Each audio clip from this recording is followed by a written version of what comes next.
नमस्कार साथियों, मैं धर्मेंद्र एक शाम देश के नाम के 32वें एपिसोड में ओएनजीसी अहमदाबाद एवं एक शाम देश के नाम ग्रुप की ओर से आपका स्वागत अभिनंदन करता हूं। आज हमने अंतर्राष्ट्रीय ख्याति प्राप्त ऑन्कोलॉजिस्ट डॉक्टर अनिल सिंघवी जी को आमंत्रित किया है। डॉक्टर अनिल सिंघवी जी रक्त एवं कैंसर विशेषज्ञ हैं, जिन्हें इस कार्य का 30 वर्षों से ज्यादा का अनुभव प्राप्त है। उन्होंने कई राष्ट्रीय एवं अंतर्राष्ट्रीय संस्थाओं से कैंसर चिकित्सा का प्रशिक्षण लिया है। डॉक्टर सिंघवी एक अच्छे वक्ता हैं एवं उन्हें देश विदेश के कई कार्यक्रमों में व्याख्यान के लिए आमंत्रित किया गया है। आज हमारा सौभाग्य है कि उन्होंने अपने व्यस्त समय में भी हमारा आमंत्रण स्वीकार किया है। आइए हम डॉक्टर अनिल जी को अपने व्याख्यान के लिए आमंत्रित करते हैं। डॉक्टर अनिल जी, आपका स्वागत अभिनंदन है। आइए सर। धन्यवाद धर्मेंद्र जी। मैं शुरू करूं क्या जी? आज जो विषय हमने लिया है चर्चा का वो बहुत इम्पोर्टेंट है। ध्यान से सुनिएगा, बहुत सारी इंफॉर्मेशन रहेगी और बहुत सारी नई इंफॉर्मेशन रहेगी। इन द सेंस कि ये इंफॉर्मेशन कई लोगों को मालूम नहीं है, और ये इंफॉर्मेशन अगर अपन समझ जाएंगे तो हमारा कोविड से ही नहीं, कोविड के आगे का जीवन भी काफी सरल हो जाएगा और काफी गुत्थियां सुलझ जाएगी।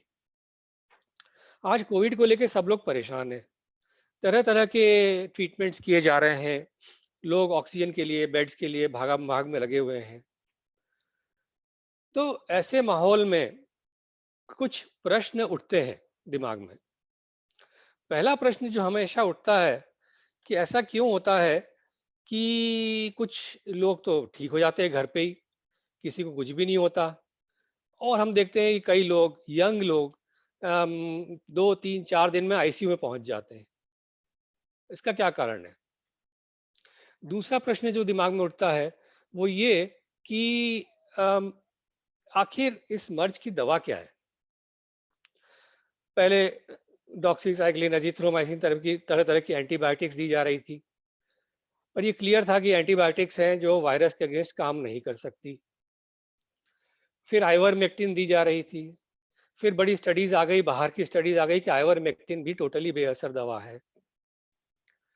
फिर फेविपिराविर को यूज करने लगे, लेकिन फेविपिराविर भी इस पर्टिकुलर वायरस के अगेंस्ट टोटली बेअसर है। उसके बाद में रेमडेसिविर का बड़ा चल रहा है, अखबारों में आ रहा है, और ये देखा गया कि रेमडेसिविर भी बहुत ज़्यादा यूजफुल नहीं है। WHO ने तो उसके अपने रिकमेंडेशन से हटा दिया है। एक्सपेरिमेंटल ड्रग है और बहुत चुने हुए मरीजों में शुरू शुरू में दे दें तो कुछ फायदा हो सकता है। अब क्या करें? तो अब प्लाज्मा थेरेपी की बात करते हैं। तो प्लाज्मा थेरेपी भी देखा गया कि टोटली किसी काम की नहीं है, 98% लोगों में बिल्कुल काम की नहीं है। तो क्या हम माने कि चूंकि हमारे पास आज कोई दवा नहीं है जो इस वायरस को मार सके, इस वायरस को रोक सके, तो क्या हम निहत्थे हैं, हम बेसहाय हैं? हम इलाज जरूर करते हैं, हम लोगों को ऑक्सीजन देते हैं, टोसिलिजुमाब देते हैं और भर्ती करते हैं। वो सब हम इलाज करते हैं ताकि वो अपने आप को संभाल सकें जब तक कि उनकी बॉडी वायरस को क्लियर नहीं कर दे। परंतु वायरस के अगेंस्ट डायरेक्टली हमारे पास कोई दवा नहीं है। यहाँ नहीं है, अमेरिका में नहीं है, ब्रिटेन में नहीं है। तो प्रश्न ये है कि हमारे पास क्या है? वो दीवार का डायलॉग है ना, हमारे पास माँ है। यहाँ एक और डायलॉग है, हमारे पास इम्यून सिस्टम है। हमारा एक इम्यून सिस्टम है जो कि इस तरह से काम करता है कि एक नहीं 50 वायरस को वो खत्म कर सकता है, बचा के रखता है हमको। और आज इम्यून सिस्टम ही है जो जितने भी पेशेंट अपने ठीक हो रहे हैं कोविड से, वो इम्यून सिस्टम की वजह से ठीक हो रहे हैं, न कि ये दवा खाने से या वो दवा खाने से, न कि भर्ती होने से। तो अब फोकस हम इम्यून सिस्टम पे करेंगे आज, कि इम्यून सिस्टम क्या होता है, कैसे होता है, और उसको यदि हम मजबूत कर लें तो हमारी नैया पार हो जाएगी। और हम क्या ना करें जिससे कि इम्यून सिस्टम हमारा वीक हो जाए। यदि इम्यून सिस्टम वीक होगा तो बड़ी प्रॉब्लम हो जाएगी। तो अब सबसे पहले जब हम देखें share screen. Yes, share computer sound.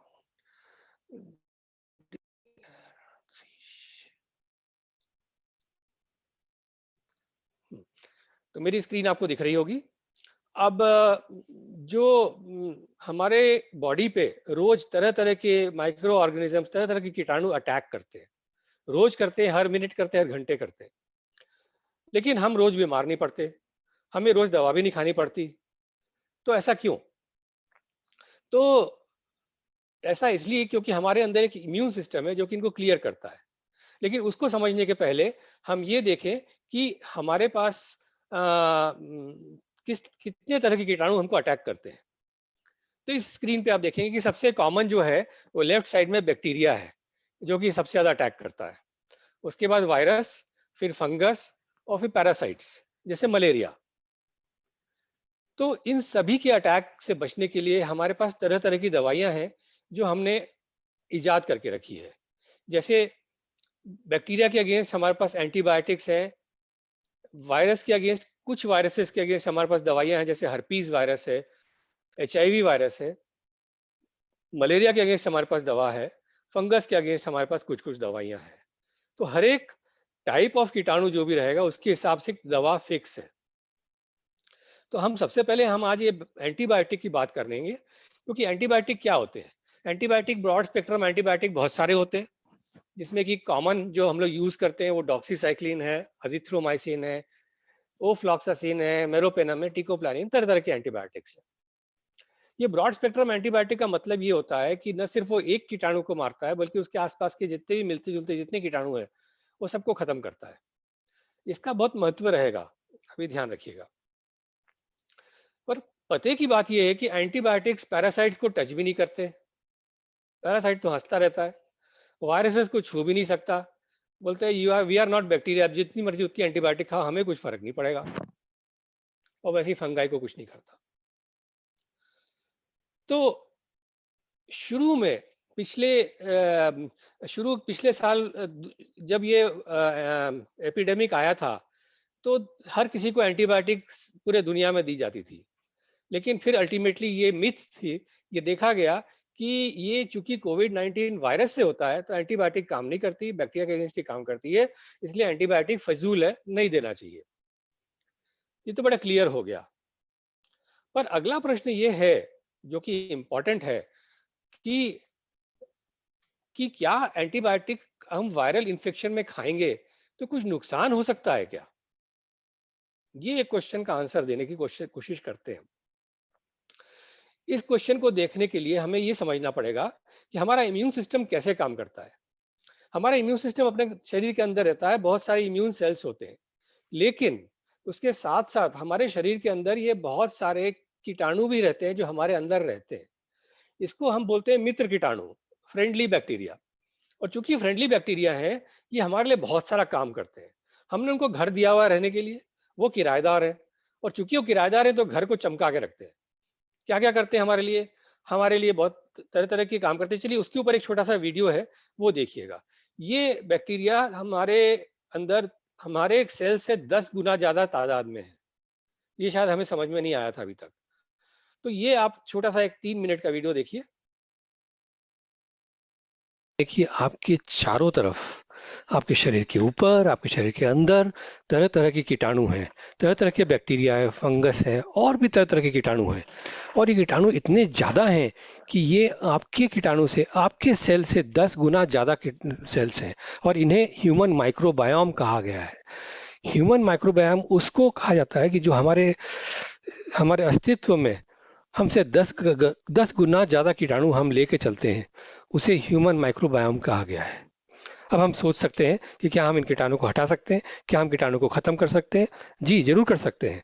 यदि आपने खूब सारे सैनिटाइज़र लगा लिया या आपने तरह तरह के एंटीबायोटिक्स खा ली, तो ये कीटाणु मर जाएंगे, ख़त्म हो जाएंगे। लेकिन फिर क्या होगा? फिर आप देखेंगे कि धीरे धीरे आप खुद कमज़ोर होते जा रहे हो, आप खुद बीमार होते जा रहे हो, और आपकी तबीयत बिल्कुल ठीक नहीं रहती। इनफैक्ट इन कीटाणु के बगैर हमारा जीना असंभव हो जाता है। कीटाणु कहाँ से आए? जब हम छोटे बच्चे होते हैं, माँ के पेट से निकलते हैं, तो माँ के पेट से निकलने का जो रास्ता है, उसमें जितने कीटाणु रहते हैं, वो हमें चारों तरफ से घेर लेते हैं, हमारे अंदर चले जाते हैं। और फिर धीरे-धीरे जो वातावरण में कीटाणु हैं, वो हमारे अंदर घर बनाने लगते हैं और इस तरह से ये एक ह्यूमन माइक्रोबायोम तैयार हो जाता है। ये माइक्रोबायोम हमेशा हमारे साथ रहता है और उसका अपना एक पैटर्न है, अपना एक कॉम्बिनेशन है और अपना एक बैलेंस है। इसका काम क्या है माइक्रोबायोम का? बहुत सारे काम हैं। जैसे कि हमारी इम्यून सिस्टम को ये एजुकेट करता है, दिखाता है कि कौन से कीटाणु खराब हैं। शुरू शुरू में हम जब बच्चे रहते हैं, हमारे इम्यून सिस्टम को मालूम नहीं रहता है, पर ये ह्यूमन माइक्रोबायोम आकर के बताता है कि देखो ये गलत है, ये वाला कीटाणु अच्छा नहीं है, इसको यहाँ से भगा दिया जाए। वैसे तो ये हमारे पूरे शरीर में रहते हैं, लेकिन सबसे ज़्यादा मात्रा में ये हमारे गट में रहते हैं, हमारे इंटेस्टाइन्स में रहते हैं, हमारे पेट के अंदर रहते हैं और वहाँ पे ये तरह तरह की काम करते हैं, हमारे लिए खाना पचाते हैं, हमें अच्छे अच्छे पोषक तत्व खाने में से निकाल के देते हैं। ये दिखाते हैं, ये चेक करते रहते हैं कि हम कौन सा खाना कंज्यूम कर रहे हैं, उसको किस तरह से मेटाबोलाइज कर रहे हैं, कि हम फैट में कन्वर्ट कर रहे हैं और भी बहुत सारे काम ये करते हैं। ये देखा गया है कि यदि ये बिगड़ जाए, इनकी हालत बिगड़ जाए और ये माइक्रोब्स खत्म हो जाए, तो हमें तरह तरह की बीमारियां हो जाती है और हम अस्वस्थ हो जाते हैं। इनका बैलेंस रहना बहुत ज़रूरी है और इनकी पूरी मात्रा में रहना भी बहुत ज़रूरी है। यदि किसी भी कारण से, गलत खाने की वजह से, गलत दवाइयों की वजह से ये खत्म हो गए, तो हम भी खत्म हो जाएंगे, हम भी स्वस्थ नहीं रह सकते। तो हम किस तरह से हमारे माइक्रोब्स को, हमारे प्रोबायोटिक को स्वस्थ रखें? हम इन्हें अच्छा खाना खिलाएं, खुद अच्छा खाना खा के, और जब हम इनके लायक खाना खाएंगे, ये हमारे अंदर पनपेंगे और हमें स्वस्थ रखेंगे।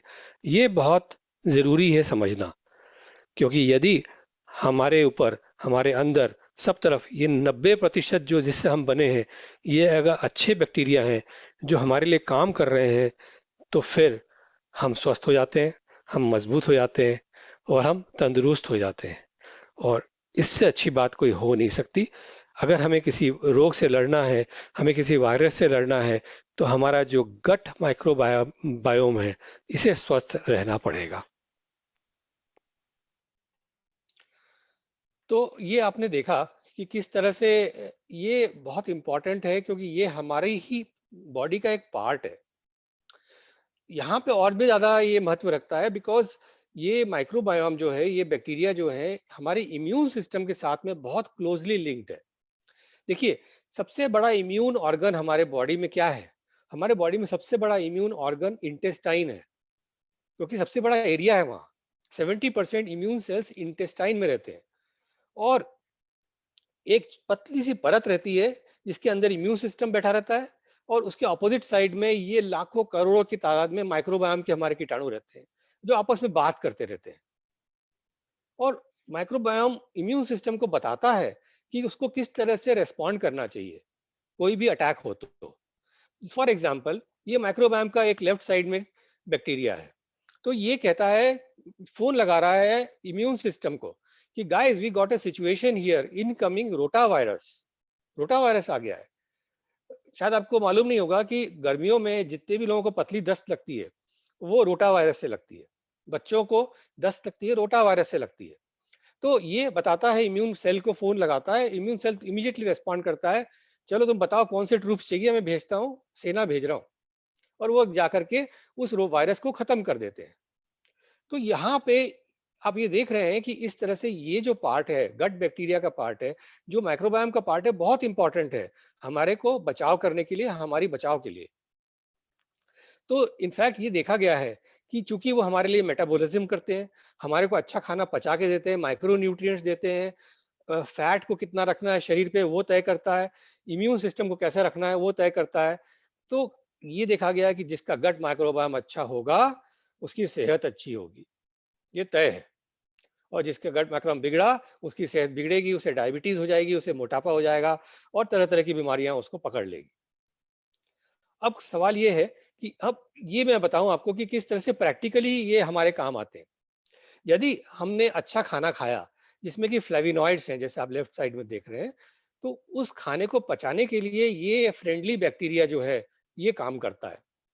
हम नहीं पचा सकते, वो पचाता है। वो पचा के उसमें से एक डेस अमाइनो टायरोसिन नाम का एक मॉलिक्यूल है, एक केमिकल है, जो कि वो उस खाने में से निकाल के हमें देता है और वो फिर हम शरीर में रखते हैं। जब हमारे फ्लू वायरस हमारे लंग्स को अटैक करते हैं, तो वो डेस अमाइनो टायरोसिन DAT क्या करता है कि इंटरफेरॉन को बुला के लाता है और इंटरफेरॉन और वो दोनों मिलके वायरस को नष्ट कर देते हैं और हमारे लंग्स फिर से हेल्दी हो जाते हैं। तो यहाँ ये समझने की बात है कि इस पूरे प्रक्रिया में क्या क्या चीजें की जरूरत है। सही खाना जरूरी है, सही बैक्टीरिया जरूरी है जो कि आपको पचा के देगा, और फिर ये काम होता है और हम स्वस्थ रहते हैं। कहाँ? लंग्स में स्वस्थ रहते हैं। इसको प्रूव करने के लिए कुछ और एक्सपेरिमेंट किए गए।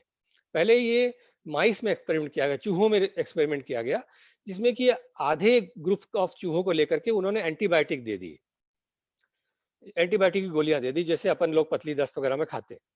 तो ये राइट साइड वाले जो ग्रुप है, इसको एंटीबायोटिक दे दिया, तो आप देख रहे हैं कि इनकी इंटेस्टाइन में माइक्रोबायोम कम हो गया, कि वो बैक्टीरिया, हमारे जो फ्रेंडली बैक्टीरिया हैं वो नष्ट हो गए एंटीबायोटिक से। कुछ कुछ समय बाद उन्होंने उस इन्हीं दोनों ग्रुप ऑफ चूहों को फ्लू वायरस से एक्सपोज किया। तो उन्होंने ये देखा कि जो चूहों को एंटीबायोटिक नहीं दी थी, उन्होंने फ्लू वायरस को फटाफट क्लियर कर दिया और वो स्वस्थ रहे, इन्फ्लुएंजा की सीवियरिटी नहीं हुई ज्यादा। पर जिनको एंटीबायोटिक पहले से दे दी गई थी, वो देखा कि उनमें वायरस ने 4 गुना ज्यादा मल्टीप्लाई किया, उनका वायरल लोड 4 गुना ज्यादा था और उसमें से 30% चूहे मर गए इस फ्लू वायरस से।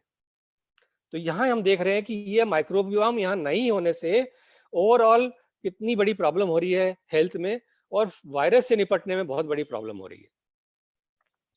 दूसरा एक्सपेरिमेंट किया गया मनुष्यों में, जिसमें कि 2 ग्रुप ऑफ वॉलंटियर्स लिए गए और उन दोनों ग्रुप ऑफ वॉलंटियर्स में से एक ग्रुप को उन्होंने एंटीबायोटिक की गोलियां दी, तो उनका माइक्रोबायोम जैसे राइट साइड में कम हो गया पेट में। उसके बाद में उन्होंने दोनों ग्रुप्स को फ्लू का वैक्सीन लगाया। अभी तो अपन कोविड वैक्सीन लगा रहे हैं, उनको फ्लू का वैक्सीन लगाया। तो ये देखा गया कि जिनको एंटीबायोटिक नहीं दी थी, फ्लू वैक्सीन लगाने के बाद वैक्सीन काम करी, उनके ब्लड में एंटीबॉडीज बन गई और वो फ्लू से सुरक्षित हो गए। पर जिनको यहाँ पे उन्होंने एंटीबायोटिक पहले से खिला दी, उनका फ्लू वैक्सीन काम ही नहीं कर पाया। उनके इम्यून सिस्टम ने रेस्पॉन्ड ही नहीं किया कि इस वैक्सीन का हम क्या करें, और अल्टीमेटली वो फ्लू के अगेंस्ट रिस्क में रहे। तो हम देख रहे हैं कि किस तरह से यहाँ पे अगर अंदर हमारे फ्रेंडली बैक्टीरिया काम नहीं करते हैं या नहीं रहते हैं, तो इम्यून सिस्टम को समझ में नहीं आता कि वो क्या करे। दूसरी बड़ी प्रॉब्लम क्या हुई कि जिनको कि उन्होंने एंटीबायोटिक दी थी, उनके अंदर इन्फ्लेमेशन की तादाद बढ़ने लगी। मतलब डिसबायसिस, माइक्रोबायोम में डिसबायसिस मतलब कि अनबैलेंस हो गया। अनबैलेंस होने से इस तरह से वो रेस्पॉन्ड करने लगा जैसे कि इन्फ्लेमेशन ज्यादा हो रही है। यहाँ अगेन ये इंपॉर्टेंट है क्योंकि अपन जानते हैं कि कोविड में आदमी को प्रॉब्लम क्या होती है। कोविड में आदमी को प्रॉब्लम होती है जब वो उसको इन्फ्लेमेशन ज्यादा होती है, साइटोकाइन स्टॉर्म होता है और लंग डैमेज होता है उसके खुद के इन्फ्लेमेशन से। तो ये भी देखें कि जिसको एंटीबायोटिक दे दी गई, उसके अंदर इन्फ्लेमेशन बढ़ती जा रही है। तो अब हम वापस कोविड पे आते हैं। तो पिछले 5 महीने में बहुत सारे रिसर्च पेपर्स पब्लिश होकर आए हैं कि कोविड-19 में गट माइक्रोबायोम में क्या क्या चेंजेस होते हैं। तो उन्होंने स्टडी किया कि वो स्टडी में बाद में बताता हूँ, पहले ये समझिए। तो जब गट माइक्रोबायोम में एक बैलेंस होना चाहिए, जिस वजह से हमारा इम्यून सिस्टम बैलेंस में रहे, तो 2 तरह के मोटा माटी तौर पे हमारे फ्रेंडली बैक्टीरिया हमारे गट के अंदर रहते हैं। एक बैक्टीरिया होता है एंटी इन्फ्लेमेटरी, मतलब कि वो इन्फ्लेमेशन को कंट्रोल करके रखता है, वो दबा के रखता है। उसका मैकेनिज्म ऑफ एक्शन टी रेग सेल्स के थ्रू होता है। अगर ये वाले बैक्टीरिया बढ़ जाते हैं, तो ये स्केल नीचे टिल्ट हो जाएगा और हमारा इम्यून सिस्टम सप्रेस हो जाएगा। उसके होने से क्या होगा कि वायरस जो है, कोविड वायरस बहुत ज्यादा मल्टीप्लाई करेगा और निमोनिया और ARDS हो जाएगा और पेशेंट को बहुत बड़ी प्रॉब्लम हो जाएगी। फिर कुछ ऐसे गट बैक्टीरिया होते हैं माइक्रोबायोम में जो प्रो इन्फ्लामेटरी होते हैं, उनको फर्मिक्यूटिस कहते हैं। तो वो प्रो इन्फ्लामेटरी होने से वो IL-1 IL-6 के थ्रू काम करते हैं। तो ये जब बढ़ जाते हैं तो इन्फ्लामेशन बढ़ जाती है। तो there is a over reactive immune system, और ओवर रिएक्टिव इम्यून सिस्टम होने से फिर से क्या होगा, जैसे ही वायरस का अटैक होगा तो ज्यादा इम्यून रिएक्शन, इन्फ्लेमेशन और लंग डैमेज, और फिर वो कोविड स्टॉर्म में जाते हैं, फिर हम टोसिलिजुमैब की इंजेक्शन ढूंढने निकल पड़ते हैं, ये स्टीरॉयड देना चाहते हैं इसको। तो दोनों तरफ अगर इम्बैलेंस होने से एंड रिजल्ट यही होता है कि लंग डैमेज बहुत ज्यादा होता है और पेशेंट को बहुत बड़ी प्रॉब्लम हो जाती है। तो मैं जो कह रहा था कि अभी रिसेंटली बहुत पेपर्स पब्लिश हुए हैं कि ऐसे पेशेंट्स जिनके की कोविड में हालत बहुत खराब है या जो कोविड से गुजर गए, उनका गट माइक्रोबायोम को स्टडी किया गया और देखा, उन्होंने पाया कि इन सारे मरीजों में उनके माइक्रोबायोम में ये अनबैलेंस था, डिसबैलेंस था, और जो पेशेंट 2-3 दिन में ठीक हो जाते हैं बढ़िया से, उनमें ये बैलेंस पाया गया। तो ये एक बहुत बड़ा लिंक था कि प्रॉब्लम कहाँ से शुरू हो रही है हमारे इम्यून सिस्टम में, और ये इस बात का आंसर दे रहा है कि क्यों कुछ पेशेंट ठीक हो जाते हैं और क्यों कुछ पेशेंट सीरियस हो जाते हैं। वायरस तो वो का वही है। तो यहाँ हम देखें ये फिर से कि जैसे ये गट माइक्रोबायोम डिसबायोटिक हो गया, काय से डिसबायोटिक होगा कि यदि आपको डायबिटीज है या आपकी एज ज्यादा है या आपने एंटीबायोटिक खाई है, तो ये डिसबायोटिक हो गया। तो लंग इम्यूनिटी डिफेक्टिव हो जाएगी, uncontrolled viral and bacterial infection होगा, आपकी लंग इस तरह से बहुत बुरे हालत में पहुंच जाएगी। और यहाँ अगर हेल्दी माइक्रोबाया है तो डेसामाइनोटायरोसिन डीएटी आपके पास सफिशिएंट है, तो आप इंटरफेरॉन को खींच लोगे, इंटरफेरॉन से काम करा दोगे और हमारा लंग बचा हुआ रहेगा। तो आज क्या करें हम अब क्या करें जिससे कि हमारी इम्यूनिटी, अब हमको इतना ज्ञान हो गया, तो हम क्या करें जिससे कि हमारी इम्यूनिटी डिस्टर्ब नहीं हो। तो सबसे बड़ी बात है कि हम बात बात पे एंटीबायोटिक न खाएं। आज क्या होता है कि हमें थोड़ा सा बुखार आता है एक दिन का, हम डॉक्टर के पास जाके या केमिस्ट के पास जाके एंटीबायोटिक ले लेते हैं और खा लेते हैं। मतलब हमारे पेशेंट तो फोन ही करते हैं कि हमने एंटीबायोटिक खा ली, अब क्या करें। तो या फिर दांत निकालना है किसी को, वो जाके एंटीबायोटिक खा लेते हैं। किसी को एक दिन की दस्त लग गई, वो एंटीबायोटिक खा लेता है। ये न करें, इसके करने से बहुत बड़ी प्रॉब्लम होती है। तो इस तरह तरह की एंटीबायोटिक्स है, और खास करके यदि आपको वायरल इन्फेक्शन हो रहा है, ये मालूम है कि वायरस है, उस समय तो एंटीबायोटिक बिल्कुल ना खाएं। जैसे डॉक्सीसाइक्लिन है, एजिथ्रोमाइसिन है, सेफुरॉक्सीम, मेरोपेनम है, इंजेक्शन है, तरह तरह की चीजें हैं। ये अगर जैसे ही हम खाएंगे तो क्या होगा, वायरस को तो कुछ भी नहीं होना, लेकिन वो हमारे अंदर जाके हमारी इम्यूनिटी को डिस्टर्ब कर देगा, जिस तरह से हमने सारे एक्सपेरिमेंट्स में देखा, अगेन एंड अगेन देखा, और हम अपने माइक्रोबायोम को डिसबैलेंस में ले आ रहे हैं कि चलो वायरस भैया आप मजे से घूमो हमारे अंदर। तो यहाँ ये करना है कि उस समय तो हमें एंटीबायोटिक बिल्कुल नहीं खाना है। ये देखा गया है कि अगर अपन एक कोर्स एंटीबायोटिक का लेते हैं तो ये हमारे गट माइक्रोबायोम को 1 साल तक डिस्टर्ब करके रखता है। उनको बेचारों को मतलब बढ़ने में, नॉर्मल होने में बहुत समय लगता है। दूसरा एक स्टडी आई थी बच्चों में कि यदि आपकी उम्र, आपके बच्चे की उम्र 3 साल के अंदर है और उसे किसी भी कारण से आप एंटीबायोटिक दे देते हैं, तो उसका माइक्रोबायोम इतना डिस्टर्ब हो जाता है, क्योंकि वो माइक्रोबायोम भी फॉर्म होता रहता है, बहुत ही प्रिमिटिव फॉर्म में रहता है, और वो इतना डिस्टर्ब हो जाता है कि लाइफ लॉन्ग इस बंदे की इम्यूनिटी कम हो जाती है। तो अपनी इम्यूनिटी को कम नहीं होने देना है। अब एक नहीं, बार बार एपिडेमिक्स आएंगे, मैं आपसे कह रहा हूँ। तो यही चीज हमें बचा के रखनी है। तो यदि हमारे घर में छोटे बच्चे हैं तो हम उनको 3 साल की उम्र के पहले तो कभी भी एंटीबायोटिक न दें, जब तक कि बहुत ही लाइफ थ्रेटनिंग इन्फेक्शन ना हो तब तक। अब एंटीबायोटिक तो नहीं खाएं, वहां तक तो सही है, लेकिन और भी तरीके से एंटीबायोटिक हमारे शरीर में पहुंचते हैं, जैसे कि पेस्टिसाइड्स हैं, जैसे हर्बिसाइड्स हैं। हम जानते हैं कि ग्लाइकोफोसेट कितना यूज हो रहा है। जब जब व्हीट की फसल उगती है तो व्हीट की फसल को सुखाने के टाइम पे ग्लाइकोफोसेट छिड़क दिया जाता है उसके ऊपर, और जब हम खाते हैं तो वो की वही पेस्टिसाइड्स हमारे अंदर जाती है और हमारे माइक्रोबायोम को खत्म करती है, बहुत डैमेज करती है। तो आज की तारीख में बहुत जरूरी है, जितना हो सके हम ऑर्गेनिक फूड की तरफ जाएं, उतना अच्छा रहेगा। दूसरा होता है जो जानवर हैं, हमारे फार्म एनिमल्स हैं, जैसे चिकन है या गाय भैंस है, इन सबको फीड्स में एंटीबायोटिक दी जाती है, बहुत हाई क्वांटिटी में एंटीबायोटिक दी जाती है।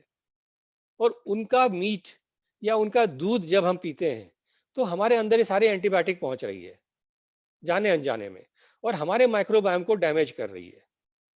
और अगली बार जब हमको वायरस का अटैक होगा तो हम उस वायरस को अटैक नहीं कर पाएंगे, डील नहीं कर पाएंगे। तो यहाँ पे इन सारे फूड्स को भी बंद करने की जरूरत है। तो एंटीबायोटिक्स के बारे में अपन ने समझ लिया। दूसरा है क्लास ऑफ ड्रग्स स्टीरॉइड्स का, जैसे प्रेडमेट की गोलियां हैं, डेक्सामिथासोन की गोलियां हैं, इंजेक्शन है। तो शुरू में कोई भी वायरल बुखार हो, कोविड हो, तो शुरू में स्टीरॉइड्स नहीं लेना है। क्यों नहीं लेना है? स्टीरॉइड जैसे ही आप लोगे तो ये हमारे इम्यून सिस्टम को ब्लॉक कर देता है, हमारे सारे सिपाहियों को सुला देता है। और फिर क्या होता है?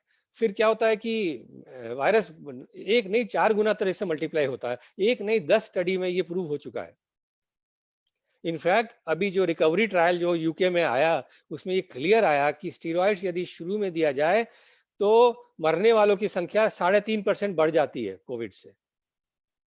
तो हमें ये देखना है कि किसी भी पर्चे पे अगर प्रेडमेट स्टीरॉइड लिखा है तो हम उस चीज को शुरू में नहीं लें जब हम घर में दवाई खा रहे हैं। दूसरी प्रॉब्लम स्टीरॉइड से क्या होती है कि वो बैक्टीरियल इन्फेक्शन को बढ़ाता है, तो आपको वायरल के इन्फेक्शन के साथ बैक्टीरियल इन्फेक्शन भी लग जाएगा। तीसरी प्रॉब्लम स्टीरॉइड के साथ क्या होगी कि आपके ब्लड शुगर को बढ़ाता है, तो ब्लड ग्लूकोज बढ़ाता है, आपको डायबिटीज होती है, और ब्लड ग्लूकोज बढ़ना इन इटसेल्फ इम्यून सिस्टम को पूरा डैमेज करता है। तो सोचने की बात ये है कि यदि हमने एंटीबायोटिक खा ली और हमने स्टीरॉइड खा ली तो क्या होगा? तो हमारा अंदर जो ये कोविड वायरस है वो तो एकदम खतरनाक रूप धारण कर लेगा और वो एकदम मस्त डांस करने लगेगा। ये यहाँ इसमें है। तो वो जैसे मोगैम्बो खुश हुआ था ना, वैसे वायरस खुश हो जाता है, ये बहुत सही है, अब तो मेरा काम बन गया। तो ये हमें नहीं करना है। अब ये ब्लैक फंगस के बारे में आपने जरूर देखा है, सुना है अखबार में। तो जिन बंदों को शुरू से स्टीरॉइड दी गई, बड़े लंबे समय तक स्टीरॉइड दी गई, उनका इम्यून सिस्टम पूरा डाउन करके रख दिया गया, उनमें ब्लैक फंगस आ गया। अब ये ब्लैक फंगस जो है, mucormycosis, is suppose to be a very dangerous disease, is worse than cancer, और इसका ट्रीटमेंट बहुत डिफिकल्ट है। अनफॉर्चुनेटली कोविड के बाद इसका एपिडेमिक अब शुरू हो चुका है और इसको ठीक करने के लिए दवाइयां आप ब्लैक में बिक रही है। क्या कहें आपसे? स्टीरॉइड्स अवॉइड करने हैं। स्टीरॉइड देने का टाइम होता है, वो टाइम होता है लेट इन द डिजीज, जहाँ की हमारे को मालूम है कि वायरस मल्टीप्लिकेशन खत्म हो गया है, और अब चूंकि लंग डैमेज अगर ज्यादा हो रहा है, इन्फ्लेमेशन ज्यादा हो रहा है, उसको रोकने के लिए हम स्टीरॉइड देते हैं 8 से 10 दिन बाद। वो भी उन्हीं को देते हैं जिनका की ब्लड ऑक्सीजन लेवल गिर रहा हो, उनको देते हैं, अदरवाइज नहीं देते। क्योंकि स्टीरॉइड जो है एक दूधारी तलवार है। तो एक तरह से ये एक रिपोर्ट आई थी कि lifestyle disease is behind 30% of Covid casualties. समझिए इस बात को, 30% लोग जो कोविड से मर रहे हैं वो लाइफस्टाइल की वजह से मर रहे हैं। क्योंकि ये देखा गया है कि लाइफस्टाइल डिजीज क्या क्या होती है। लाइफस्टाइल डिजीज होती है डायबिटीज, मोटापा, ब्लड प्रेशर, और ऑब्वियसली थोड़ा सा एज तो है ही, उसको तो कुछ कर नहीं सकते। तो बहुत सारी लाइफस्टाइल डिजीज से इसकी मोर्टेलिटी जुड़ी हुई है। तो इनके बारे में हम कुछ ना कुछ तो कर सकते हैं। तो सबसे पहला इंपॉर्टेंट है डाइट।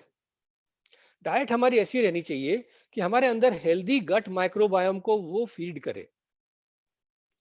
अगर हमारा गट माइक्रोबायोम हेल्दी है तो ये मान के चलिए कि 50% इम्यून सिस्टम हमारा गट माइक्रोबायोम से जुड़ा हुआ है, तो वो उसको हम हेल्दी रख लेंगे। तो हेल्दी डाइट इंपॉर्टेंट है, और इसमें सबसे ज्यादा इंपॉर्टेंट है प्लांट डाइट। मीट और चिकन को अवॉइड किया जाए और प्लांट डाइट पे जाया जाए।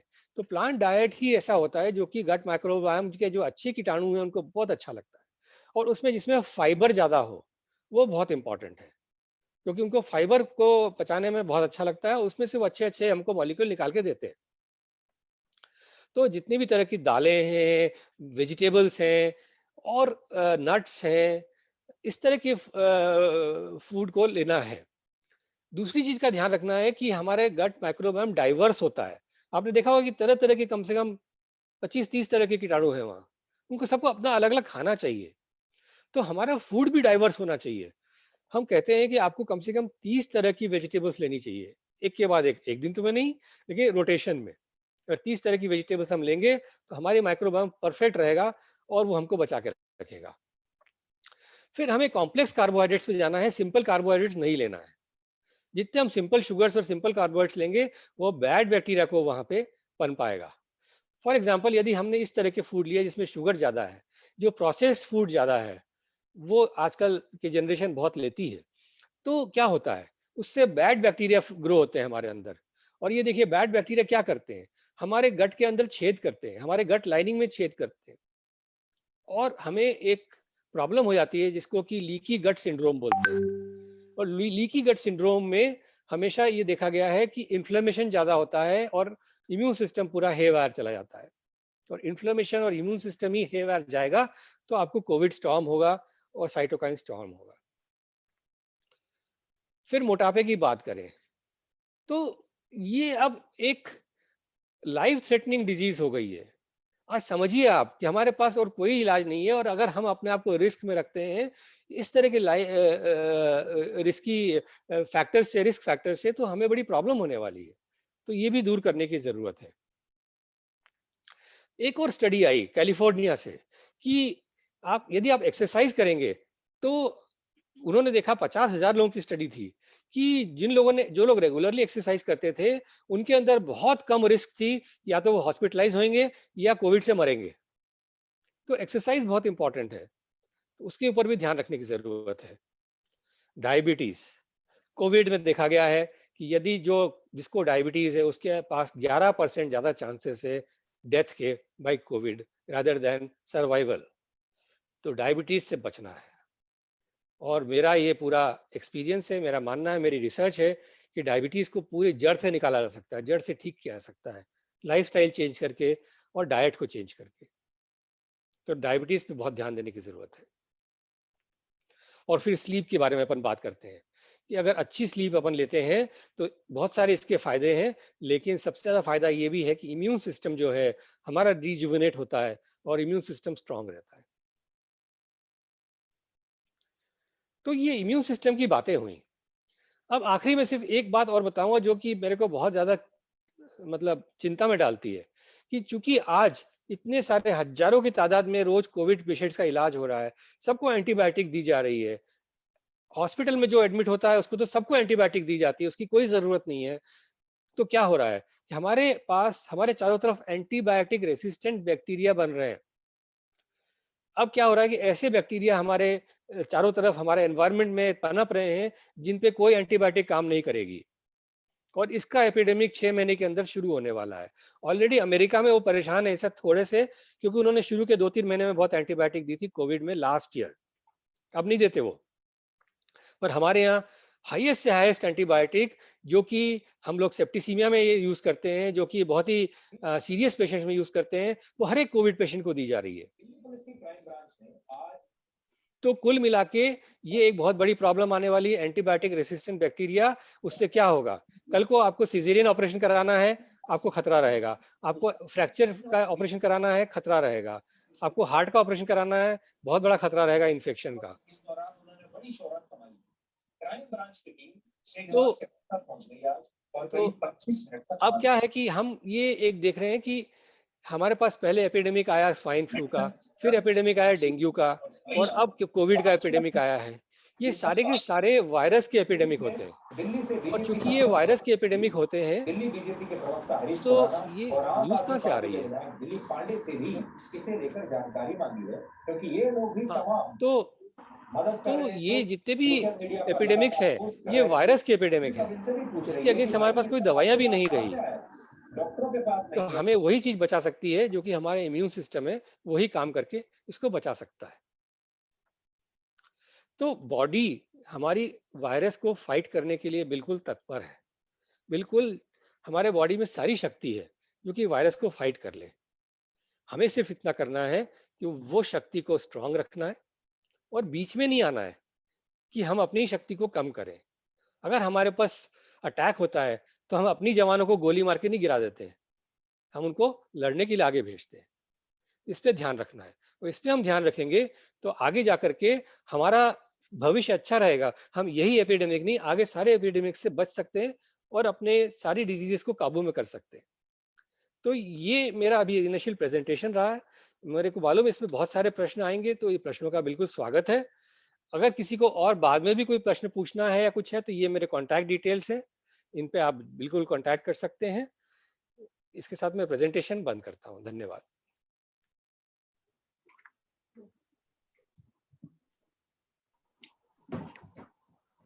Thank you so much. Sorry, ma'am. Thank you so much, Dr. Anil Singhvi. आज आपके लेक्चर की इतनी ज्यादा जरूरत है हमारे देश को, क्योंकि हमारे देश में अंधाधुंध एंटीबैक्टीरियल, एंटीवायरल ड्रग्स ली जा रही हैं। मतलब कहानी यह है कि एक प्रिस्क्रिप्शन है जो सबके पास है, और सब चाहते हैं कि हमारे प्रोटेक्शन के लिए हम कितनी ज्यादा दवाइयां खा लें, और काम बिल्कुल उल्टा हो रहा है। तो जितनी ज्यादा दवाइयां खाएगा वो उतना कुएं में ज्यादा गिरेगा।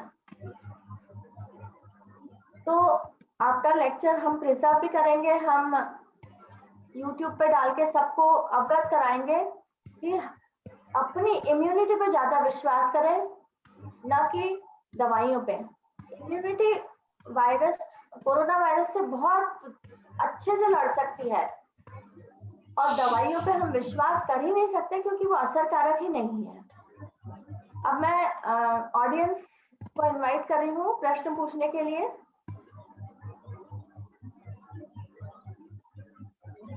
डॉक्टर धर्मेंद्र सिंह वर्मा जी, आप पूछना चाहते हैं प्रश्न?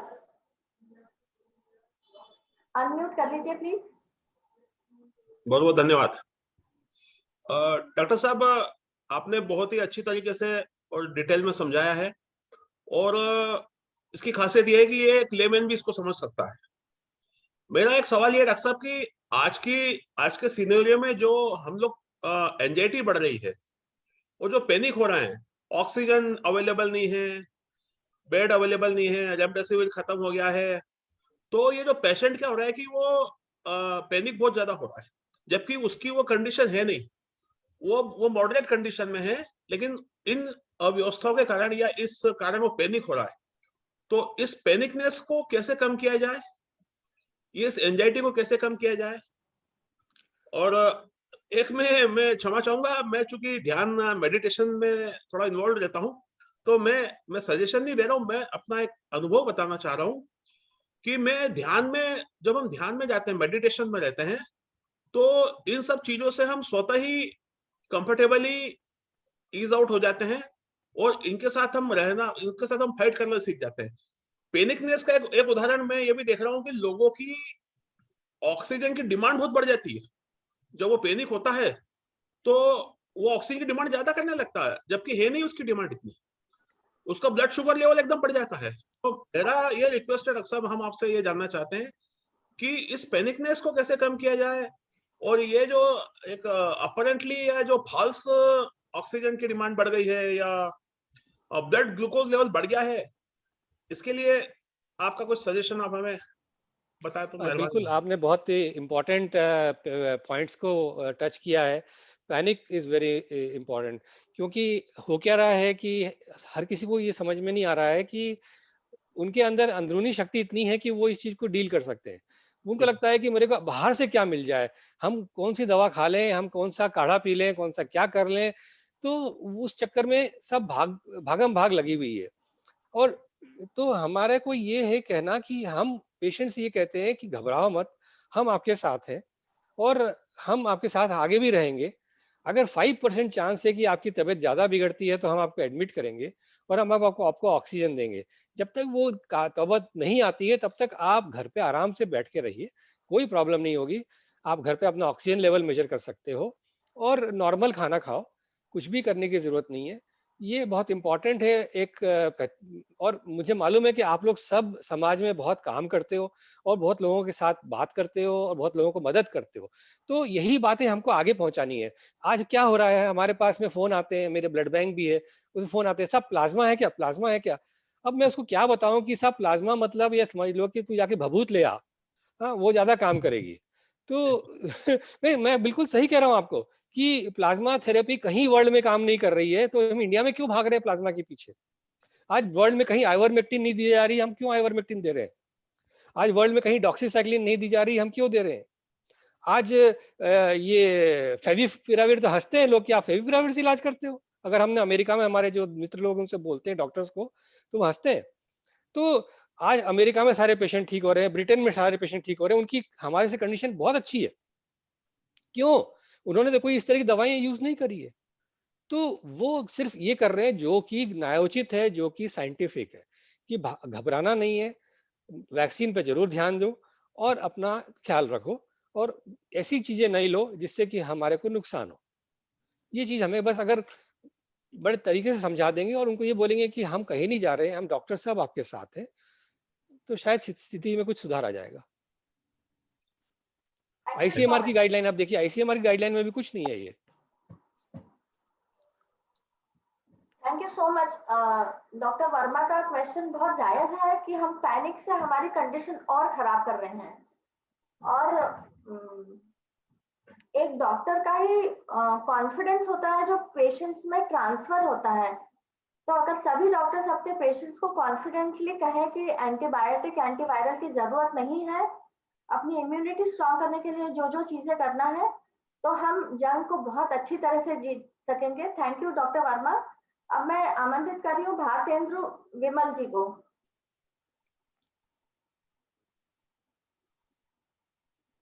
Please unmute.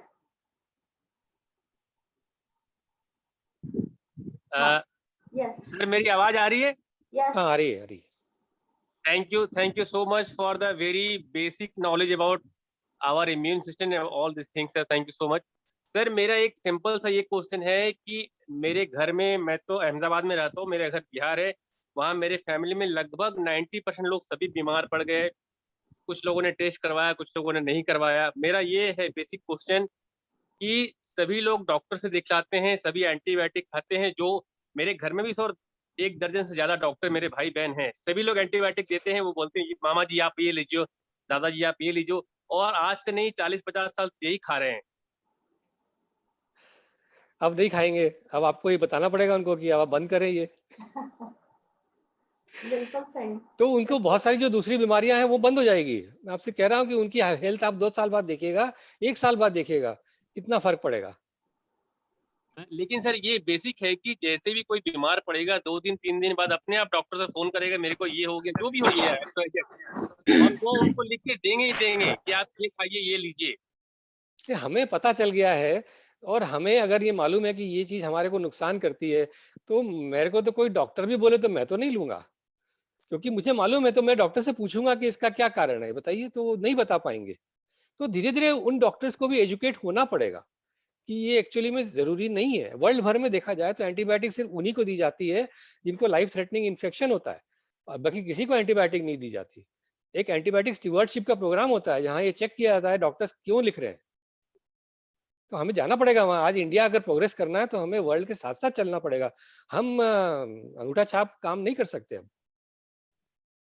बिल्कुल सही, बिल्कुल थैंक सही। You so much, thank you. Doctor कामना जैन, यस, अनम्यूट कर लीजिए मैडम। Yes ma'am.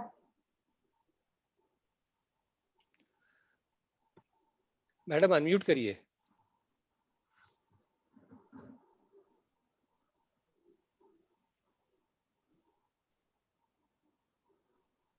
नहीं, आवाज नहीं आ पा रही मैडम, तो चैट बॉक्स में टाइप कर दीजिए मैडम।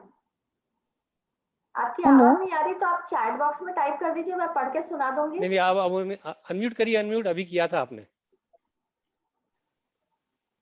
हाँ अब ठीक है। नहीं, आवाज नहीं आ रही। नहीं आप बोलेंगी ना, बोलिए बोलिए। नहीं आ रही माइक। हेलो, आप मैडम आप चैट बॉक्स में लिख दीजिए तो काम हो जाएगा। आप क्वेश्चन चैट बॉक्स में लिख दीजिए। हाँ बोलिए बोलिए, अब आ रही है आवाज।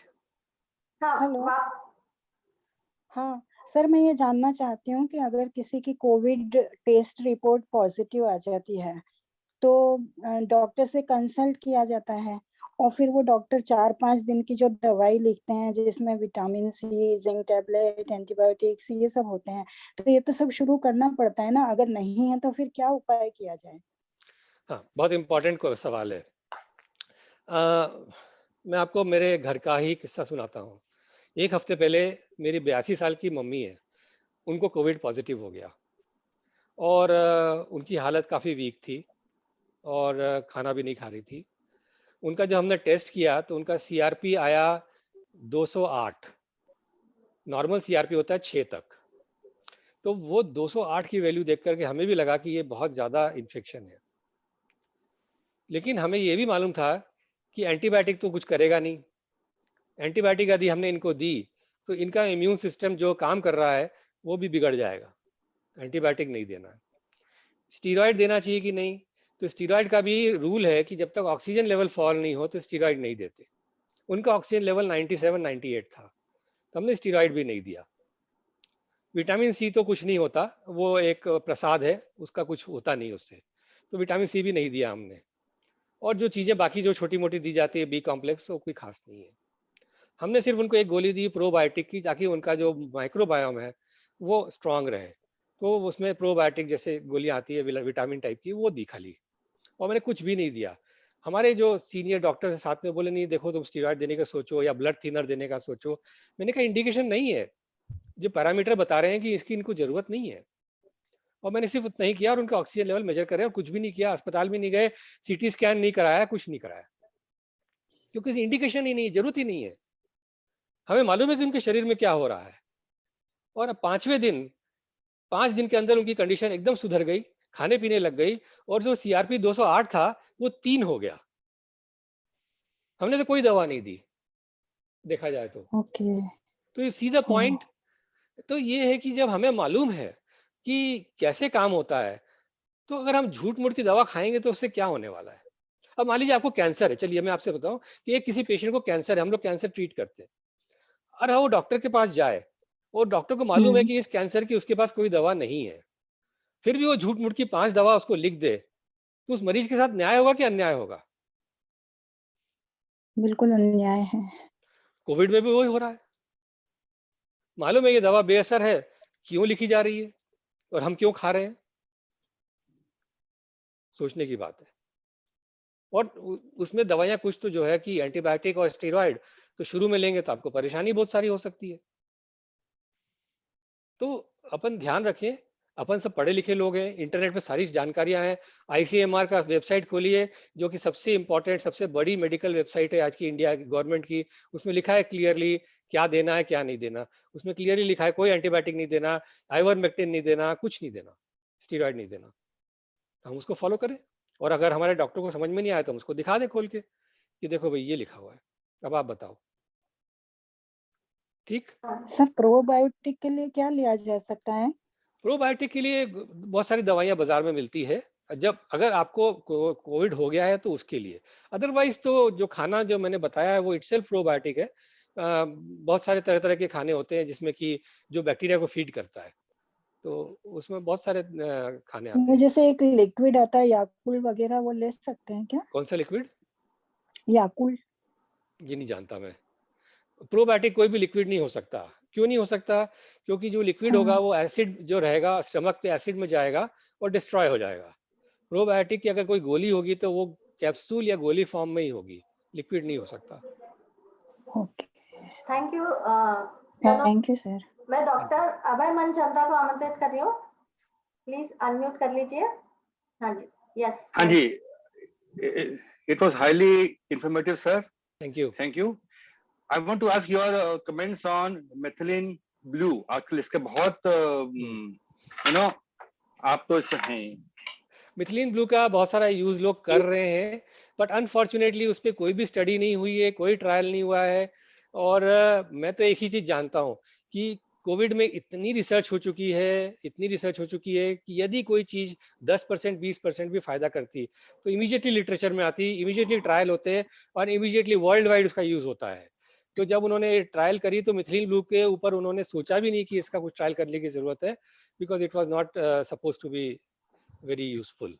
तो लोग यूज कर रहे हैं, करें, लेकिन I don't see any evidence it is working. Thank you sir, thank you. Thank you.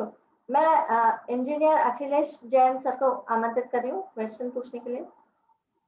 नमस्कार डॉक्टर साहब, आपने बहुत अच्छी जानकारी दी, बहुत इंफॉर्मेटिव है। लेकिन एक जो मेन मुद्दा सारी चीजों से निकल के आ रहा है कि जो भी ट्रीटमेंट का तरीका अभी डॉक्टर्स का है पेशेंट अपने खुद जाके एंटीबायोटिक या एंटीबैक्टीरियल या कोई भी चीजें नहीं लेता है, तो उसको रोकने के लिए आप लोगों के एंड पे, आप सिंघवी साहब हैं या डॉक्टर सुषमा हैं, आप लोग समझ रहे हैं इन चीजों को, लेकिन most of the doctor fraternity जो इस चीज को नहीं फॉलो कर रही, इसके लिए क्या किया जा सकता है या आपके एंड पे क्या आप कर सकते हैं? देखिए, मैंने अपने एंड पे बहुत प्रयत्न किया है। मेरे यूट्यूब वीडियोस मैंने इस पे अलग से बनाए हुए हैं, जो कि काफ़ी डॉक्टर्स में मैंने सर्कुलेट किए हुए हैं। और नेशनल लेवल पे हम लोग जितने भी सेमिनार कर रहे हैं, उसमें जितने भी लोग को इनवाइट करते हैं, तो वहाँ पे भी ये बात होती है कि हाँ, जो भी अच्छे सेंटर्स हैं इंडिया में, वो कोई भी इस तरह की दवाइयाँ नहीं दे रहा है। और अल्टीमेटली तो अब जागरूकता ही फैलानी है। जागरूकता के लिए ज़रूरी है कि जितने ज़्यादा लोगों को पता चले, जितने ज़्यादा लोगों को इन्फॉर्मेशन मिले, ताकि हम इस चीज़ को समझें, और समझने के बाद में फिर धीरे-धीरे डॉक्टर्स में भी ये आएगा। ऑब्वियसली कैसे होना चाहिए, ये तो एडमिनिस्ट्रेशन का काम है कि डॉक्टर्स के पास मैसेज कैसे पहुँचाया जाए, हेल्थ मिनिस्ट्री को करना चाहिए। हेल्थ मिनिस्ट्री को अगर पता चल गया कि ये गाइडलाइंस नहीं फॉलो हो रही जो उन्होंने दी है, तो obviously they should educate the doctors, but that is all they can do. हम तो इतना कर सकते हैं कि हम अपने लेवल पे जितना भी एक्सप्लेन करते हैं, जितने भी लोगों को मिल रहे हैं और ये कर रहे हैं, तो मेरी आपसे भी गुजारिश रहेगी कि इस वीडियो के बाद में आप 10 लोगों से बात करें, वीडियो को सर्कुलेट करें, मेरे दूसरे यूट्यूब वीडियोस हैं उनको सर्कुलेट करें, डिस्कशन चालू हो उस पे, तो वो बहुत अच्छा रहेगा। हर किसी एक को इस पे चीज मदद पहल करनी पड़ेगी, हर किसी को पहल करनी पड़ेगी। एक चीज और है कि जो एलोपैथिक ड्रग्स के अलावा जो दूसरी पैथियां हैं, हुँ, होम्योपैथी हो गई, आयुर्वेद हो गया, हुँ, नेचुरोपैथी हो गई, इनको भी होलिस्टिक रूप में या सबको एक समन्वित रूप से प्रयोग करके उनका भी उपयोग किया जाना चाहिए। इसको भी देखिए, थोड़ा सा कोविड में एक बड़ा अच्छा ये बात हुई है, जो कि शायद मरीजों के लिए अच्छी नहीं है, कि मरीजों की तादाद बहुत ज़्यादा है। और चूँकि मरीजों की तादाद वर्ल्ड भर में इतनी ज़्यादा है कि कोई भी दवा आती है, तो उसपे फटाफट 2-3 महीने में नतीजा आ जाता है कि ये दवा काम की है कि नहीं। स्टडीज़ होती हैं कि ये दवा जब दी जाती है, आधे मरीजों को दी, आधे को नहीं दी। क्या रिज़ल्ट आया? 3 महीने में पता चल जाता है कि ये दवा काम की है कि नहीं है। तो मेरा ये अपने भाइयों से, मैं बिल्कुल होम्योपैथिक के फ़ेवर में हूँ कि वो होम्योपैथी में बहुत कुछ अच्छी चीज़ें होती है, आयुर्वेदिक में भी होती है। पर मेरी उनसे ये अपील है कि वो सामने आएँ, और इतने सारे मरीज़ हैं तो स्टडीज़ क्यों नहीं कर सकते हैं? स्टडी आप करिए, आप 3 महीने में बताइए कि हमको कितने लोग, हमने 500 मरीजों को दिया, 500 को नहीं दिया, कुछ फ़र्क आया क्या? बहुत बहुत सरल है। बहुत बढ़िया, बहुत बढ़िया। डॉक्टर सिंघवी ने बहुत सही कहा कि ये काम एडमिनिस्ट्रेशन का है, और डॉक्टर्स प्रिस्क्राइब करने से ज्यादा पेशेंट्स अपने आप एंटीबायोटिक्स, एंटीवायरल्स खरीद के खा रहे हैं। मेरे को लगता है वो नंबर और ज्यादा होगा। वो व्हाट्सएप पे हम जो पर्चे घूम रहे हैं, वो बहुत बड़ी प्रॉब्लम है। केमिस्ट के पास किट के किट बने हुए रखे हैं, वो ले ये ले जाओ। हाँ, दैट इज इट। तो डॉक्टर्स को तो बाईपास ही कर दिया जाता है। हमारे देश में अभी वो नियम बनना जरूरी है, जब दवाई ड्रग्स केमिस्ट के हाथ से है, पेशेंट अपने आप दवाइयां नहीं खरीद सकता, उसके बहुत ज्यादा नुकसान है। अभी वो नियम बनना बाकी है। डॉक्टर संगीता पलसानिया कह रही है एंटीबायोटिक पॉलिसी बनना चाहिए हमारे देश में। डॉक्टर संगीता, आप कहेंगे कुछ?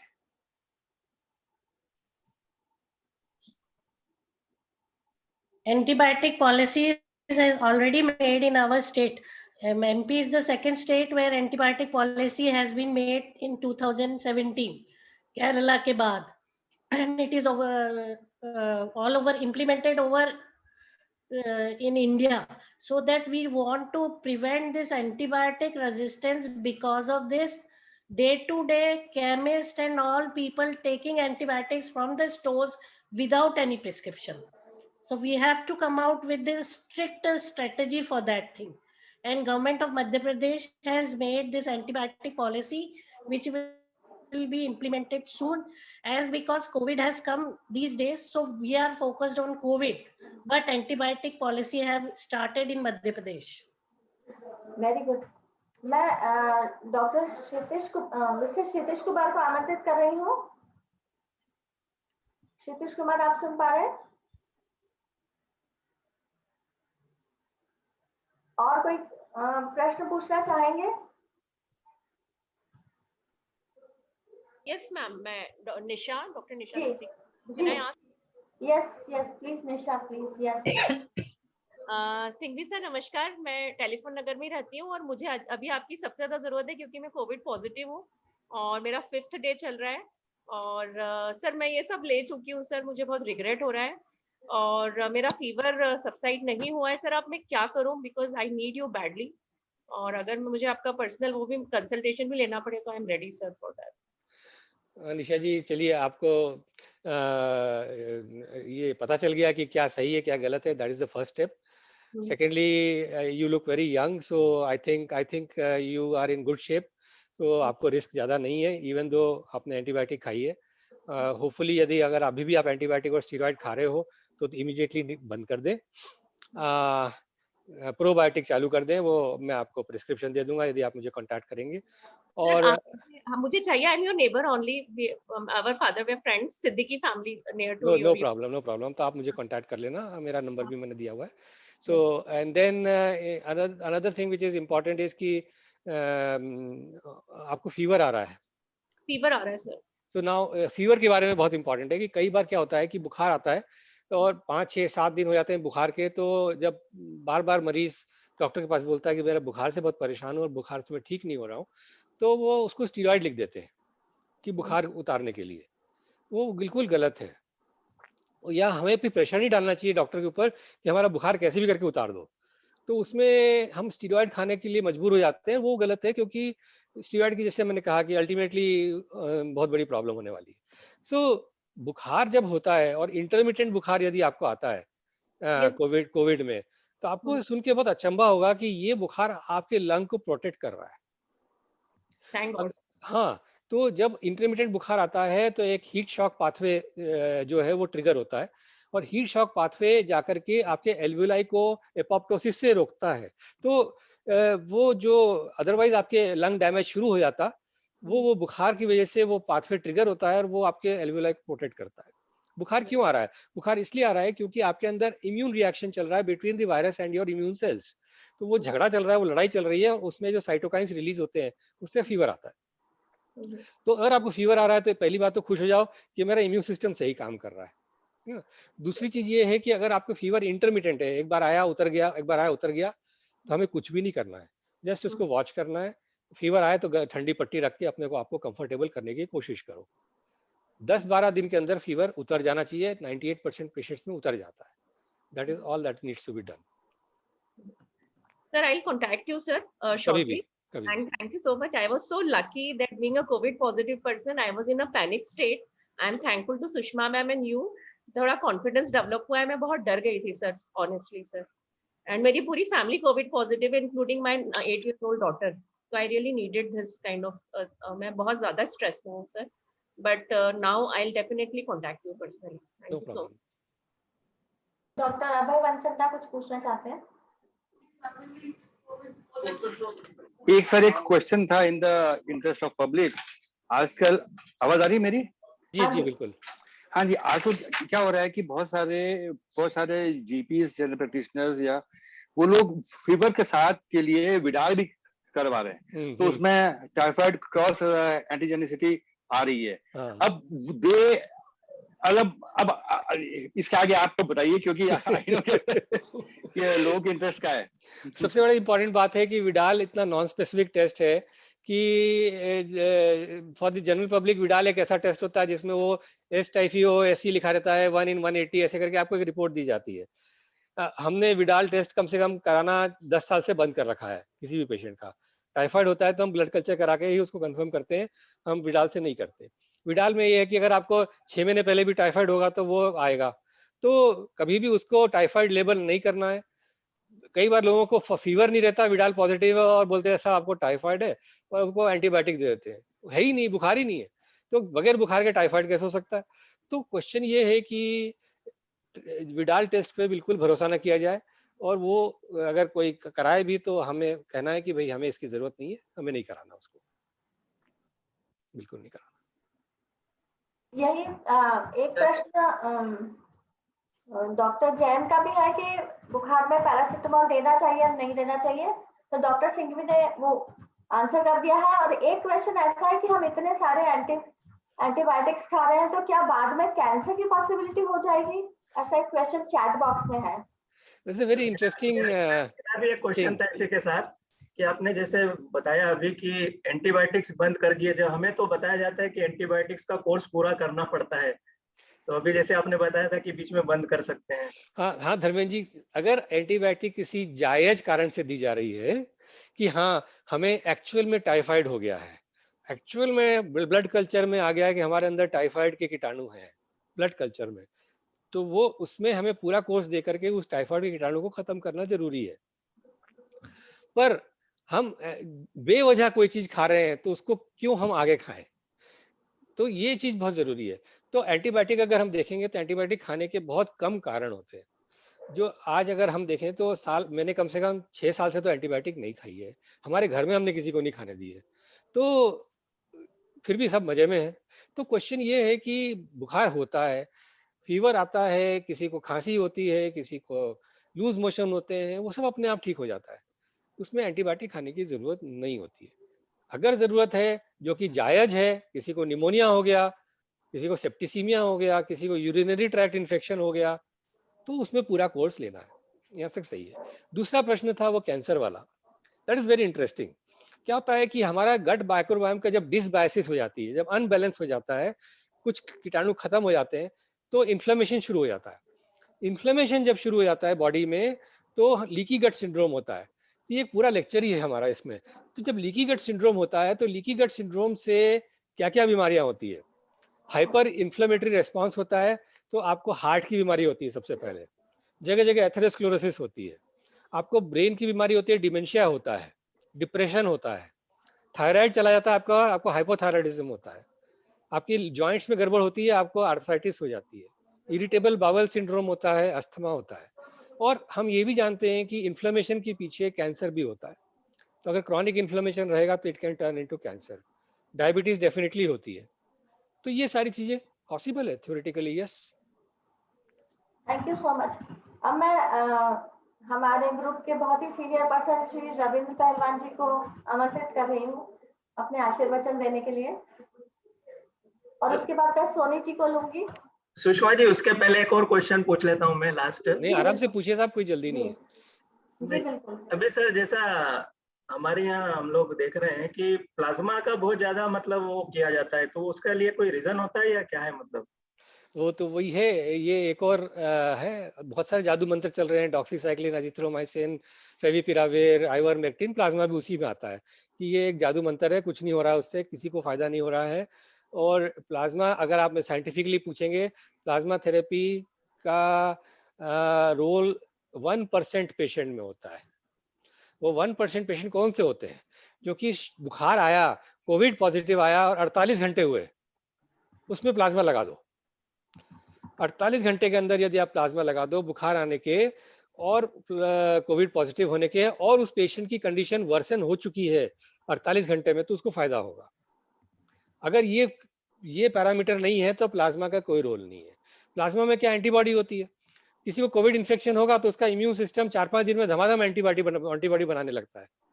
उसके शरीर में इतनी एंटीबॉडी बन रही है कि उसको बाहर से आप थोड़ी सी चुल्लू भर एंटीबॉडी अगर एक प्लाज्मा में दे दोगे, क्या फर्क पड़ेगा? कुछ भी नहीं पड़ेगा। दूसरे कॉम्प्लिकेशन होते हैं कि ये देखा गया है कि जिनको प्लाज्मा दिया गया है उनमें थ्रोम्बोसिस ज्यादा होती है। तो इसीलिए प्लाज्मा, ब्लड थिनर्स, ये सब बहुत ध्यान से देखना है। प्लाज्मा थेरेपी तो टोटली बंद कर देनी चाहिए। Very good. मैं प्रश्न पूछ नहीं पाया था, अनुमति दे तो मैं पूछना चाहूंगा। जी बोलिए। जी जी नमस्कार सर। सर बहुत बढ़िया ढंग से आपने बेसिक चीजों को बताया है। बस मेरा एक छोटा सा प्रश्न था सर। अभी जैसे कोविड की मैं बात नहीं कर रहा हूँ, नॉर्मल कभी भी जैसे डॉक्टर के पास में, प्रॉपर डॉक्टर के पास में, जो लोग MBBS MD हैं उनके पास जाते हैं, कभी फीवर आया तो सर्दी खांसी हुआ तो वो हमको 5 दिन का कोर्स प्रिस्क्राइब कर देते हैं, उससे हम ठीक भी हो जाते हैं। तो ये क्या होता है सर? यही तो प्रॉब्लम है कि एंटीबायोटिक ओवर यूज हो रहा है। अगर आप वो एंटीबायोटिक नहीं भी खाएंगे, जैसे मैं तो नहीं लेता किसी मरीज को, तो मेरे मरीज सब ठीक होते हैं, 5 दिन में उनकी भी बुखार उतर जाता है। क्वेश्चन ये है कि बहुत ज्यादा जरूरी है ये समझना कि हमारे अंदर एक इम्यून सिस्टम, एक बहुत बड़ी सेना है। एक्चुअली एक फोटोग्राफ था, मैं लाया नहीं, भूल गया, वो सेना का फोटोग्राफ था कि वो सेना इतनी ज्यादा सशक्त है कि आपके अंदर कोई भी नॉर्मल अटैक होता है इन्फेक्शन का तो वो क्लियर कर देती है, बशर्ते कि वो ठीक से काम कर रही है। अगर आपको डायबिटीज है, आपको कैंसर है या दूसरी प्रॉब्लम है जिस कारण से कि ये सेना ठीक से काम नहीं कर सकती, तो अलग बात होती है। तो हमें ये मालूम है कि ये 5 दिन में या 4 दिन में या 6 दिन में ठीक हो जाएगा, तो हम ज्यादा से ज्यादा उसको पैरासीटामोल दे सकते हैं कि 100-101 से ऊपर बुखार आए तो लेना, नहीं तो मत लेना। तो यही चीज हमें समझना है और हमें ये डॉक्टर्स को भी बताना है कि कि हमें जल्दी नहीं है, हमें 5 दिन में बुखार उतर जाएगा, हमें कोई प्रॉब्लम नहीं है, पर ऐसा कोई हम दवा ना खाएं जिससे लॉन्ग टर्म में हमें नुकसान हो। ये बहुत जरूरी है। आज हमारा माइक्रोबायोम डिस्टर्ब हो गया वो 5 दिन के एंटीबायोटिक से, कल को हमें कोई दूसरी प्रॉब्लम होती है तो हम क्या करेंगे? कल कोई हमारे अंदर वायरल फीवर था, उसके लिए हमने एंटीबायोटिक खा ली और वायरल फीवर बिगड़ गया, तो हम क्या करेंगे? नहीं खाना है। Okay sir, thank you. बहुत सही, बहुत सही। एक छोटा सा प्रश्न है कि इतनी कमजोरी क्यों आ रही है कोरोना में? कमजोरी क्यों आ रही है? That is interesting. कोरोना में कमजोरी आने के बहुत सारे कारण हैं। क्योंकि अपन पहले दवाई को ही बोल रहे हैं, तो हम ये कह रहे हैं कि जिन लोगों ने स्टीरॉयड खाया है तो स्टीरॉयड से कमजोरी बहुत ज्यादा आती है, ब्लड शुगर बढ़ता है और कमजोरी होती है। तो स्टीरॉयड से डेफिनेटली अगर आप खा रहे हो तो उसको तुरंत बंद कर दो। फिर कोरोना में क्या होता है कि there is a immune reaction और साइटोकाइन रिलीज होती है। साइटोकाइन रिलीज से पेशेंट की भूख चली जाती है, उसका सीआरपी बढ़ जाता है और उसको कमजोरी बहुत ज्यादा लगती है, जो नॉर्मल है। और फिर ये वायरस अंदर जाकर के जो इम्यून रिएक्शंस करता है और टिश्यू डैमेज करता है, उस कारण से पेशेंट बहुत टाइम तक कमजोरी रहती है। तो ये नेचुरल है, इस पोस्ट कोरोना सिंड्रोम बोलते हैं। ऑलमोस्ट 1 महीने से भी ज्यादा। यस। अब मैं आमंत्रित कर सकती हूँ रविंद्र पहलवान। अच्छा, लास्ट क्वेश्चन अभय जी, हाँ पूछ लीजिए फिर रविंद्र। हाँ जी, ये मुझे पूछना था। आजकल देख रहे हैं हम कि कोरोना से पेशेंट ठीक हो रहा है, recovering patient ending up in MI, cardiac issues, trop I high आ रहा है and he is succumbing to heart issues. तो एक ये बात vis-a -vis your view on the use of anticoagulants, are you totally against it or you are the judicious use? आपके क्या वो हैं उसके लिए स्पेसिफिक गाइडलाइन बने हुए हैं कि किसको एंटीकोगुलेंट देना है। ऐसे पेशेंट को एंटीकोगुलेंट नहीं देना है जो कि घर पे ही हॉस्पिटल, घर पे ही डोमिसिलरी ट्रीटमेंट में ठीक हो गया है, उसको एंटीकोगुलेंट नहीं देना है as per guideline. American haematological association ने गाइडलाइन नहीं निकाली है कि ऐसे पेशेंट्स को दिया जाए जिनको कि हॉस्पिटल में रहे और उनका एक डी डाइमर एक पर्टिकुलर लेवल से ऊपर मेंटेन होता है, तो उसको जरूर 6 वीक्स तक देना है। और जिनका लंग डैमेज ज्यादा है और इन्फ्लेमेटरी मार्कर्स ज्यादा हैं तो उनको देना है। तो अगर हम देखें तो आज की तारीख में ऐसे देखा जाए तो करीबन 10% पेशेंट आएंगे जिनको कि हम देना चाहिए। लेकिन अनफॉर्चुनेटली क्या हो रहा है कि ये भी एक उस कॉमन पर्चे में चल रहा है और सबको खिला रहे हैं। मेरी एक पेशेंट है जो कि जिसको कि दिया गया और जिसको कि जस्टिफाइबली दिया गया, जरूरी था। तो she was in the hospital, in major hospital here, और उसके अंदर पेट में ब्लीडिंग हो गई बिकॉज ऑफ द एंटीकोगुलेंट और उसका ब्लड प्रेशर फॉल हो गया, हीमोग्लोबिन 5 ग्राम तक फॉल हो गया। तो रिस्क तो हर एक दवा की होती है, इसलिए दवा तभी दी जाए जबकि द रिस्क से ज्यादा बेनिफिट उसका दिख रहा हो तो दिया जाए। बहुत बहुत धन्यवाद। अब मैं रविंद्र पहलवान जी को आमंत्रित कर रही हूँ। मैं देख नहीं पा रही हूँ अभी। डॉक्टर, हाँ जी, हाँ जी, डॉक्टर अनिल, हाँ जी, आपके जैसे विद्वान लोगों की समाज में जरूरत है। आपने कितने रोगियों को ठीक किया, ये प्रश्न नहीं है। प्रश्न ये है कि आपने कितने लोगों को जागरूक किया। जब तक हम लोग जागरूक नहीं होंगे तब तक क्रांति नहीं आने वाली है। और आपने इलाज करने के साथ साथ जागरूक करने का जो ये झंडा उठा रखा है, मैं उसको सलाम करता हूँ।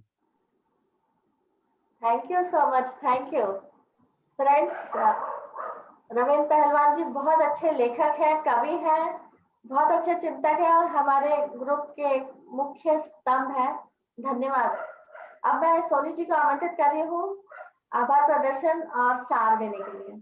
मैं एक ही शब्द यहाँ बोलूंगा कि और भी लोगों के दिमाग में कोई प्रश्न आए तो मुझे ईमेल पे, व्हाट्सएप पे कभी भी कांटेक्ट कर सकते हैं, बिल्कुल आपका स्वागत रहेगा। और कभी भी नहीं सोचे कि ये वेबिनार खत्म हो गया तो हमारा एजुकेशन खत्म हो गया, हमारा गाइडेंस खत्म हो गया। हम हमेशा आप लोगों के लिए यहाँ बैठे हैं सेवा में। बिल्कुल आप कभी भी कांटेक्ट कर सकते हैं। Thank you so much. Soni ji. पूरी ऑडियंस को बहुत बहुत नमस्कार। ऐसे समय में आपने समय सब दिया है